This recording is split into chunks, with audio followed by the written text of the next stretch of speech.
네, 2024년 1월 10일 이정훈입니다. 이재명 대표 피습 사건에 대한 수사 발표가 있었고, 이재명 대표는 퇴원을 했습니다. 이 사건을 둘러싼 정치적 해석을 어떻게 해야 될 것이냐, 저의 관점을 설명드리겠습니다. 이번 사건을 통해서 이재명은 보답을 할 것인가, 배신을 할 것인가, 기로에 설 것으로 봅니다. 무슨 말이냐고요? 조금 뒤에 제가 설명하겠습니다. 그리고 지금 이재명 뒤에는 이번에 강태규 판사, 부장판사죠, 가 사표를 냈습니다. 이 강태규 판사의 사표 사건을 보게 되면 이재명 세력의 강력한 힘이 느껴집니다.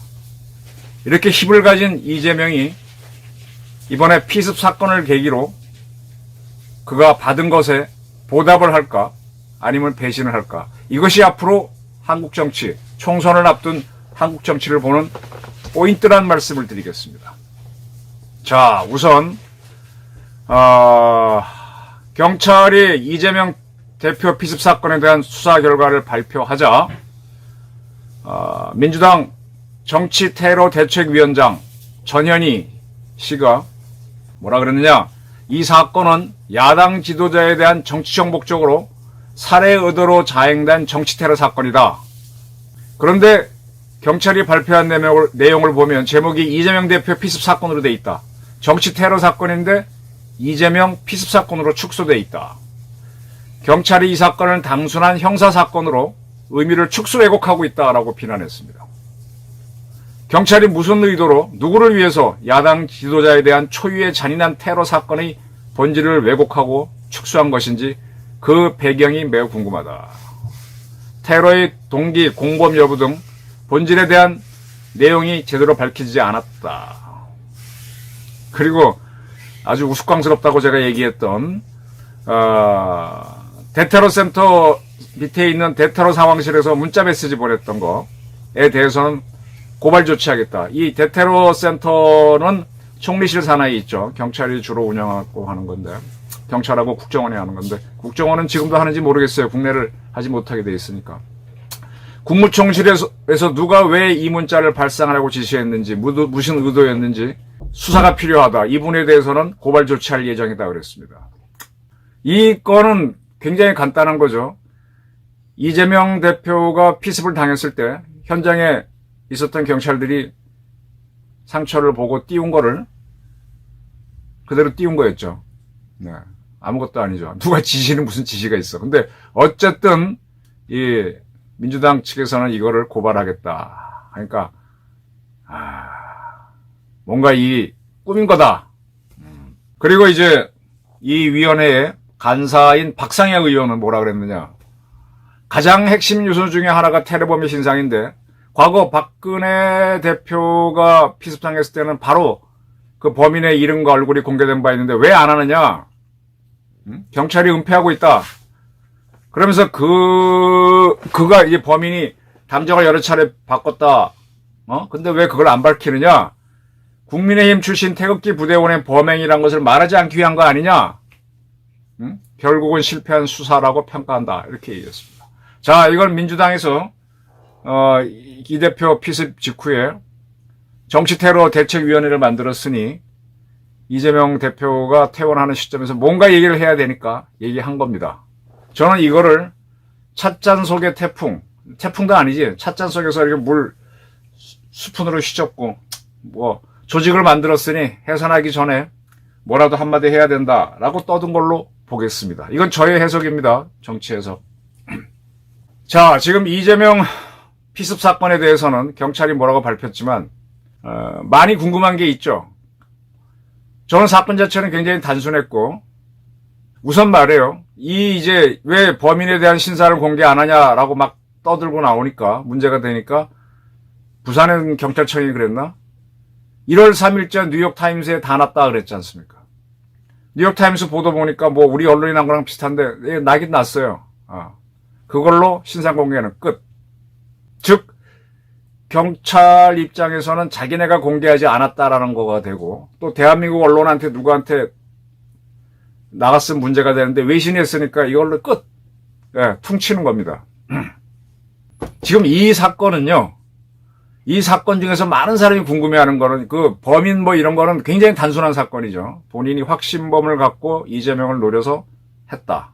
그리고 제가 그가 썼던 반성문이라고 하는 걸 남기고 싶은 거는 거의 황서 경문에 견줄 수 있는 이재명 경문이다. 네, 근데 그것도 경찰이 공개를 하지 않기로 했죠. 이거는 뭐냐? 이재명을 많이 봐주는 거죠. 근데 경찰이 왜 봐주느냐? 윤희근 청장이 이끄는 경찰이 뭐 이렇게 줏대가 있다고? 없죠. 자, 이 사건에 대해서 크게 보시려면 이걸 보셔야 됩니다. 처음 이재명 씨가 습격을 당했을 때 윤석열 대통령이 결코 있어서는 안 될 일이 벌어졌다. 따면서 신속한 진상 파악을 경찰 등 관계당국에 지시했다. 이런 보도가 있었습니다. 그리고 나서 69명으로 구성된 특별수사본부를 만들어서 수사가 들어갔습니다. 뭐 그렇게 복잡한 수사는 아니었기 때문에 너무 많이 꾸렸죠. 자, 지금 윤재욱 원내대표는 이 사건이 일어났을 때 바로 그랬는가 하면은 이재명 대표의 쾌유를 기원하는 것 외에는 불필요한 발언은 자제해달라라고 당 의원들에게 당부했습니다. 의원들에게 보낸 메시지에서 당부했습니다.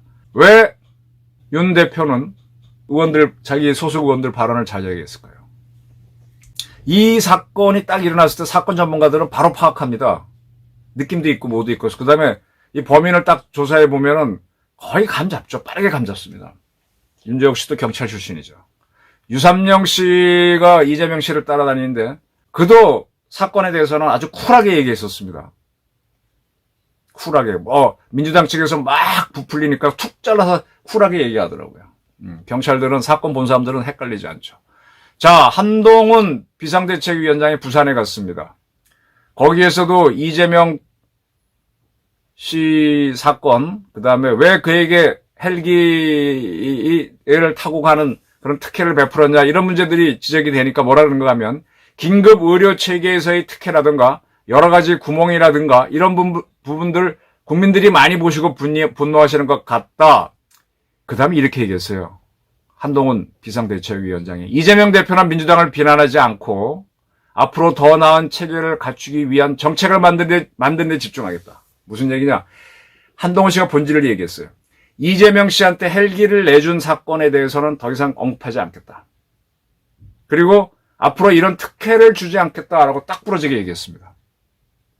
그러면 이재명 씨한테 헬기를 내준 이 특혜는 더 이상 안 나옵니다. 요거를 가장 정확하게 얘기했던 사람이 누구냐? 홍준표 대구시장입니다. 홍준표 씨가 정치를 읽는 데는 굉장히 감이 빠르죠. 그거는 벌써 1월 2일 날 피습이 있었던 1월 2일 날 윤재욱 그다음에 윤석열 대통령이 뭐라고 아까 말한 대로 얘기했죠. 그걸 놓치지 않았겠죠. 그리고 1월 5일 날 홍준표 지사는 페이스북에다가 이재명 대표한테 헬기를 내준 거는 틀렸다고 생각하지 않는다라고 썼었죠. 거기에 대해서 뭐라 얘기가 있으니까 양극단의 진영 논리로 가면은 세상은 안 된다. 그렇게 했었는데 그러한 홍준표 시장이 오늘 1월 10일 날 플랫폼 청년 자신의 온라인 소통의 꿈에서 이게 뭐야? 자기가 운영하는 무슨 인터넷 플랫폼 같은데 제1야당의 대표가 본인의 권력을 이재명의 권력을 이용해 국민의 혈세로 헬기를 탄 것이라고 지적하는 그런 질문에 대해서 청년들의 질문이죠. 청년들의 질문, 홍답, 홍준표의 답변에 대해서 홍준표가 뭐라고 답변하는가 하면 이 대표의 실체를 인정해야 하지 않을까요? 라고 하면서 양해해라 그랬습니다. 지적하는 마음을 이해하지만 제1야당 대표가 피습당해 목숨을 잃었다면 그 결과는 세계 토픽감이다. 일반인의 기준으로 보면 특혜일지 모르나 그 정도는 양해해야 옳지 않을까. 나도 이재명 같은 사람은 싫다. 그러나 그도 현재 제1당의 야당 대표라며 실체를 인정해야 된다라고 하면서 헬기를 내준 거는 문제가 없다라고 그랬습니다. 자, 지금부터 제 설명 들어갑니다.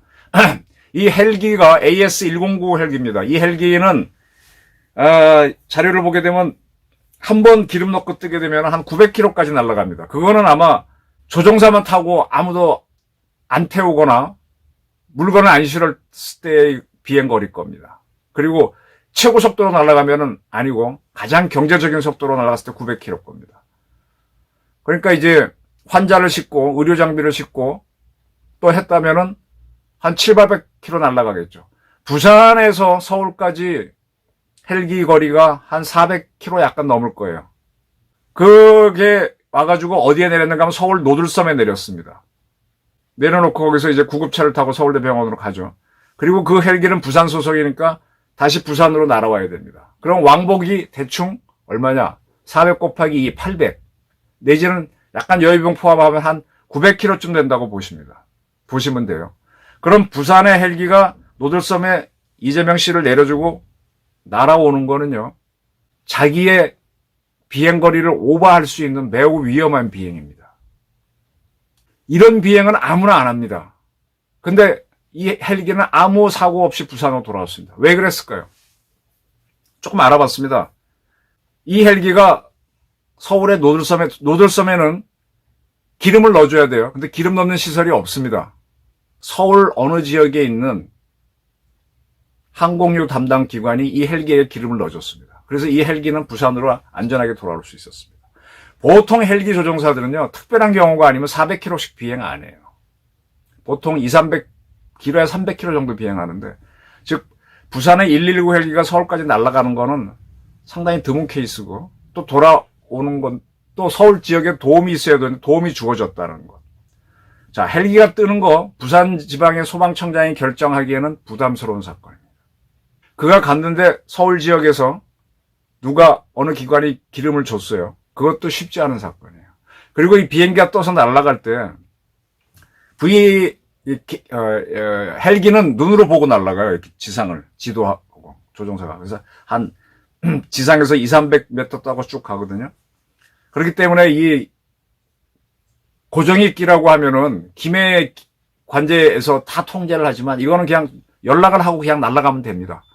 근데 연락을 하기는 반드시 해야 되는데 허가가 났다는 거예요. 이 허가도 아무나 해주는 건 아니에요. 이거는 국가기관이 움직인 겁니다. 이재명 대표가 응급체계를 어기면서까지 탄 거에 대해서 책임 추궁 들어가면 부산 소방청장은 모가지입니다. 모가지 안 날아갈 거예요. 뭔가 하면 저 위에서부터 봐줬다는 겁니다. 그 정도는 넘어가기도 하라. 태워줘라 이렇게 된 거죠. 이재명 씨가 급하다고 하니까. 근데 뭐 큰 급한 상처도 아닌데 서울에 가겠다니까 서울대병원 가게 해준 거죠. 그래서 치료를 받고 오늘 나와가지고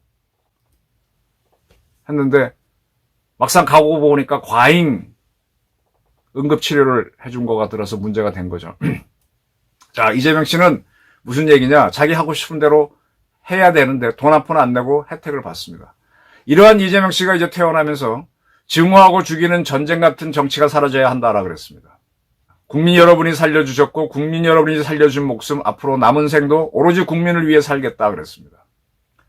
지금 증오의 정치는 대표적으로 지금 민주당에서 수많은 특검법, 쌍특검법을 한 다음에 또 이태원 참사 조사 특조위를 만드는 법을 통과시키고 또 뭐 한다 그랬죠? 뭐 이번에 이재명 피습 사건 특검법도 만들겠다고 계속 이렇게 증오의 정치를 하고 있거든. 근데 지금 정부에서 이재명이 이번에 헬기 탄 걸 딱 걸고 들어가면 뭐 이재명 씨는 크게 망신당하는 거고 표로도 굉장히 손해보지만 몇 명의 고위공무원은 다칩니다. 이걸 딱 봐준 거죠. 근데 민주당에서는 이 사건 났을 때 바로 뭐 테러 무슨 위원회 만들었으니까 테러위원회는 뭐라고 그냥 발표하는 건데 그건 그렇게 해야 해산되는 거니까 그건 날아가는 거고 그건 끝인 거고. 자, 쉽게 말하면은 이재명 씨는 이번에 윤석열 대통령한테 신세를 진 겁니다. 한동훈 위원장한테 신세를 진 겁니다. 이렇게 신세를 진 거를 일단은 증오하고 죽이는 전쟁 같은 정치가 사라져야 된다라고 이재명 씨가 얘기한 게 거기에 대한 호응인지 보은인지 이렇게 해놓고 나서 나중에 배신을 할지는 모르겠다는 게 저희 의견인 거죠. 어쩌면 이번 차에 확 몰아갖고 이재명을 사지로 몰아넣는 게 기회였을지도 모르는데 윤석열 대통령은 한번 봐줬다. 그리고 너도 그렇게 잔인한 수를 쓰지 마라.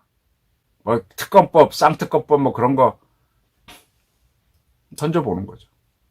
그 변명문 같은 게 나오게 되면은 굉장히 이재명한테 타격이 될 수 있는데 그것도 공개하지 않고 신상도 공개하지 않으면서 이제 계속 뭔가 이렇게 드러내지 않으면 이 사건은 수르륵 사라져요. 잊혀집니다. 자, 그건 그런데 지금 오늘 두 가지 아주 재미있는 기사가 나왔어요. 이재명 씨의 공직선거법 위반 혐의 재판을 담당하는 강태규 중앙지법 부장판사가 2월 19일자로 명예퇴직을 신청했다. 퇴직하게 됐다. 이겁니다. 그런 그가 서강대 법대를 나왔어요. 서강대 9공학번이구나. 거기 단톡방에다가 자기가 이제 사표낸 신경을 썼는데 지금 이 사람이 이재명 재판을 질질 끈 거는 맞아요. 이걸 설명을 드릴게요. 이 강태규 판사가 단톡방에 쓴 거를 하고 더불어 조선일보의 오늘자 사설이 아주 본질을 찔렀습니다. 조선일보 사설 이 선거법, 이는 이재명 선거법이죠. 이재명 선거법 재판 16개월을 끌다 사표 낸 강태규 판사의 사법 농락 가담 이런 제목인데 요 사설을 보게 되면 이런 내용입니다. 선거법 위반 사건은 신속한 재판을 위해 1심을 6개월 내에 끝내도록 법에 규정하고 있다. 그런데 강태규 부장판사는 16개월을 끌었다. 그리고 선고도 안 한 상태에서 본인이 사표를 냈다.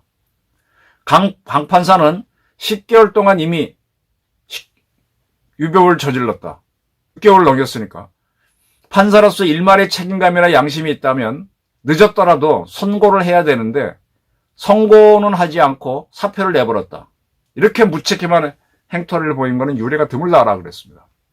그러면서 강태규 판사의 문제점이 뭐냐면 정식 재판에 앞서 사건 쟁점을 정리하는 공판 준비 절차를 6개월 끌었다. 이 준비서면 만들고 하는 거 있죠. 그걸 이렇게 오래 끌 필요 없는데 6개월이나 진행했고 처음부터 2주에 1회씩 재판을 하겠다고 밝혀서 신속 재판을 안 했다는 거죠. 그리고 작년 8월 달에 이재명 씨가 가짜 단식을 했는데 가짜 단식이죠, 그거. 그런데 이재표의 단식 등을 이유로 재판을 2달 이상 또 열지 않았다. 그리고 주 1회 재판을 해달라고 하는 검찰의 요청은 거부해서 여전히 단식 이후에는 2회 한 회 재판을 했고 그러니까 계속 재판을 느리게 하다가 자기가 사표를 냈으니까 애초부터 선고를 안 하려고 한 거 아니냐. 잔머리 굴렸다 이렇게 딱 썼습니다. 그러면서 강태규 판사를 농락했다. 사법 농락에 가담했다고 사설이 아주 준엄하게 썼어요. 그런데 이 강태규 판사는 자기 서강대 9공학번 단톡방에다가 이재명 대표 재판을 질질 끌고 있다는 비판이 억울하다라는 심정의 글을 남겼습니다. 이 글은 어떻게 알려졌는가 하면 그 단톡방에 있는 이 강태규 판사의 동기인 최진영 변호사가 1월 9일 이범규 TV에 나와서 이 강태규 판사가 쓴 글을 올렸기 때문이죠. 다음 달 명예퇴직, 변호사 사무실 차려 새로운 삶을 살아보려고 한다. 지난 정권에 납부한 종부세가 얼만데, 강태규 씨도 부자구나. 지금 공시지가가 12억인가 15억인가 넘으면 종부세가 나오게 되죠. 그러면 이 사람도 한 시가는 20억이 넘는 집에 산다는 얘기죠. 강남 어디 사는 모양이지. 나도 지난 정권, 문재인 정권 때 종부세를 많이 납부했는데, 내가 납부한 종부세가 얼만데 결론을 단정짓고 출생지라는 하나의 단서로 이분이 전남 해남인가요? 고향이 그쪽으로 되어 있습니다. 출생지라는 하나의 단서로 사건 진행을 억지로 느리게 한다고 비난하니 참 답답하다. 아까 조선일보 사석을 보게 되면은 좀 이상한데 자기가 호남 사람이기 때문에 내가 지난 정권서 종부세를 얼마나 많이 내고 억울해 죽겠는데 느리게 진행한다고 비판하니 답답하다라고 쓰고 난 다음에 내가 조선시대 사또도 아니고 증인이 50명 이상인 사건을 어떻게 잘하는 건지 참 원이라고 한 다음에 참 이라고 한 다음에 하여간 이제 자유를 얻었으니 자주 연락할 기회가 있지 않을까라고 썼다라고 밝혔습니다. 이 선거법 위반은 조만간 1심이 나올 걸로 보였는데 그의 사표로 총선 전에는 판결이 나올 수 없게 됐어요. 명예퇴직을 신청했고 받아들여줄 거니까. 저는 이걸 보면서요. 조선일보 사설이 옳으냐 강태규 판사가 단톡방에 올린 그 심정이 옳으냐는 각자가 판단하십시오. 저는 조선일보 사설이 옳다고 봅니다.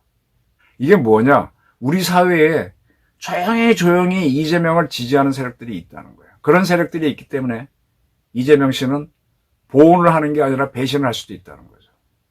모르겠어요. 어떻게 될지 모르겠는데 이런 세력들이 곳곳에 강태규 판사의 사표 사건에 숨은 이재명이 힘을 봐야 되는데 지금 윤석열, 한동훈 이 투톱은 보지 않겠다라고 갑니다.